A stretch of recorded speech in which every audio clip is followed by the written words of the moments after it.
세계 명작 동화 백조 왕자. 뚜루룬. 백조 왕자. 정답입니다. 보자. 옛날 아주 먼 날에 11명의 왕자와 막내인 엘리사 공주가 행복하게 살고 있었어요. 하지만 어머니가 세상을 떠나면서 행복은 깨지고 말았어요. 마음이 차가운 마녀가 새 왕비로 들어왔거든요. 새 왕비는 왕자들과 만나지 못하게 가로막고 엘리사를 시골 어느 마을로 쫓아보냈답니다. 새 왕비는 왕자들에게 주문을 걸었어요. 말도 못하는 새가 되어 멀리 멀리 날아가라. 왕자들은 곧 백조로 변해 날아올랐어요. 그리고 높이 날아가다가 엘리사를 보았어요. 혼자서 나뭇잎을 갖고 노는 가엾은 동생을요. 왕자들은 그저 눈물만 흘릴 뿐이었지요. 새 왕비는 왕자들이 제 발로 궁궐을 나가버렸다고 왕에게 거짓말을 했어요.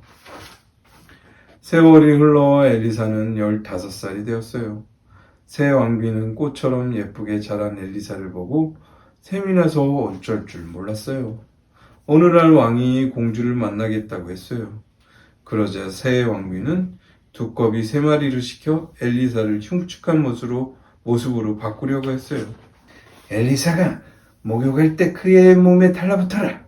그러면 그 애는 세상에서 가장 못난 아이가 될 거야. 두꺼비들은 새 왕비가 시키는 대로 했어요. 그런데 이게 웬일이에요? 두꺼비들은 모두 예쁜 꽃으로 변하고 말았어요. 그러자 새 왕비는 잠든 엘리사에게 몰래 다가가 얼굴에 숯검정을 바르고 머리에 거미줄을 얹었어요. 다음 날 왕은 엘리사를 보고 얼굴을 찌푸렸어요.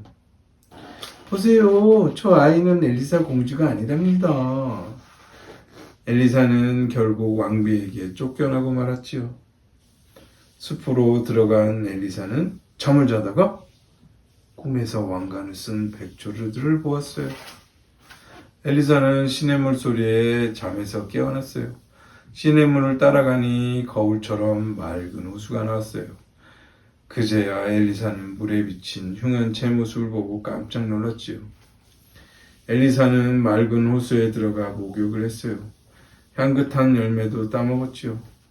그리고 하늘을 바라보며 가만히 한숨을 쉬었어요. 숲속은 깊고 어둡고 고요했답니다. 다음날 엘리사는 호숫가에서 한 할머니를 만났어요. 혹시 11명의 왕자들을 보셨나요? 아니, 하지만 왕관을 쓴 신기한 백조들은 봤지? 구독, 좋아요. 구독, 좋아요. 엘리사는 할머니가 가리키는 쪽을 향해 걸어갔어요.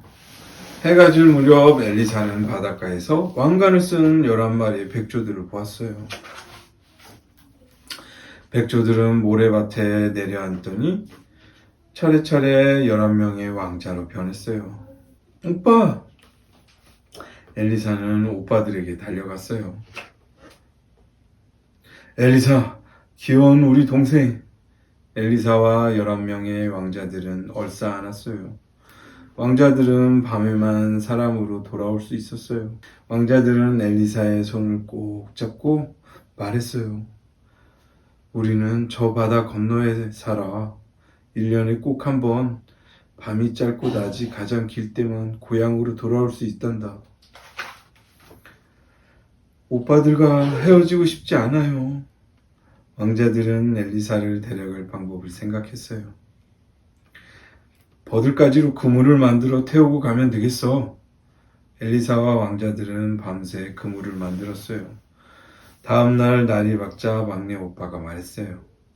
해가 지기 전까지 바위섬에 다다라야 해. 백조로 변한 왕자들은 엘리사를 그물에 태우고 힘껏 날아올랐어요. 그물에 탄 엘리사는 마음이 조마조마했어요. 해가 저물면 오빠들은 사람으로 변할 텐데 그러면 모두 바닷물에 빠지는 건 아닐까? 하지만 다행히도 날이 어두워지기 전에 아슬아슬하게 바위섬에 닿았지요. 다음 날 왕자들과 엘리사는 백조의 섬에 도착했어요. 그날 밤 엘리사의 꿈에 요정이 나타났어요. 무덤가에 쐐기풀을 꺾어서 옷을 짜렴. 그 옷을 입으면 오빠들은 저주가 풀려 다시 사람으로 돌아올 거야. 그렇지만 11벌의 옷을 다 만들 때까지는 절대도 한마디도 말을 해서는 안 된단다. 그날부터 엘리사는 입을 꼭 다문 채 쐐기풀을 뜯어다 옷을 짜기 시작했어요. 엘리사는 쉬지 않고 옷 한 벌을 다 짜고는 곧바로 두 번째 옷을 짜기 시작했어요. 하루는 뿔피리 소리가 길게 울리더니 사냥을 나왔던 젊은이가 엘리사에게 다가왔어요.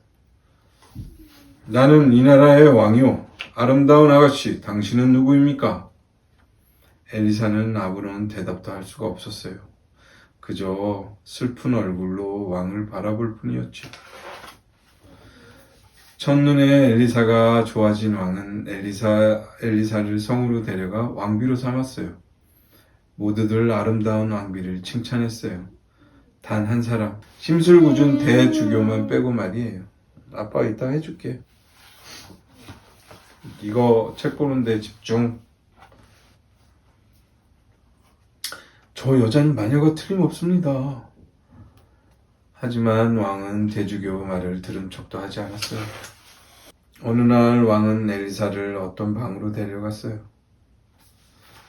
당신이 짜던 쐐기풀 옷을 갖다 놓았소. 하고 싶은 일을 마음대로 하시오. 엘리사는 왕에게 고맙다고 말하고 싶었지만 그냥 환하게 웃을 수밖에 없었어요. 엘리사가 처음으로 웃자 왕은 무척 기뻤어요.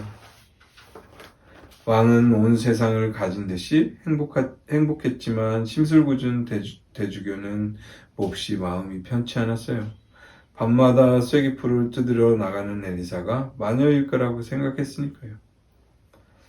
엘리사는 열심히 쐐기풀로 옷을 만들고 대주교는 열심히 엘리사를 훔쳐보았죠. 대주교는 왕에게 자기가 본 것을 말했어요. 왕비님이 밤마다 뭘 하는지 직접 보셔야 합니다. 왕은 대주교의 말을 믿지 않았지만 걱정이 되었어요. 왕비가 무엇을 하는지 내 눈으로 보아야겠어. 밤이 되자 왕은 몰래 엘리사의 뒤를 밟았어요. 바람 부는 밤, 엘리사가 무덤 사이에 웅크려 앉아있는 게 보였어요. 왕은 얼굴이 하얗게 질려 성으로 돌아왔어요. 결국 엘리사는 마녀로 몰려 감옥에 갇혔어요. 어느새 10벌의 옷을 짰지만 내일이면 불에 타 죽게 되었어요. 감옥에 찾아온 백조 오빠에게도 왕에게도 엘리사는 아무 말을 할 수가 없었어요.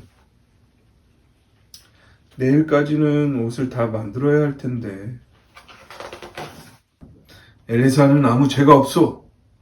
왕자로 변한 오빠들이 외쳤어요. 쐐기풀 옷을 짜서 백조로 변한 우리를 구했소. 그래, 아름다운 왕비님은 마녀가 아니었어. 사람들은 소리쳤지요. 왕은 기뻐서 손뼉을 쳤어요. 대주교는 놀란 입을 다물 수가 없었어요. 엘리사를 불태우려고 쌓아놓은 장작더미에서 아름다운 꽃들이 활짝 피어났으니까요. 끝났네.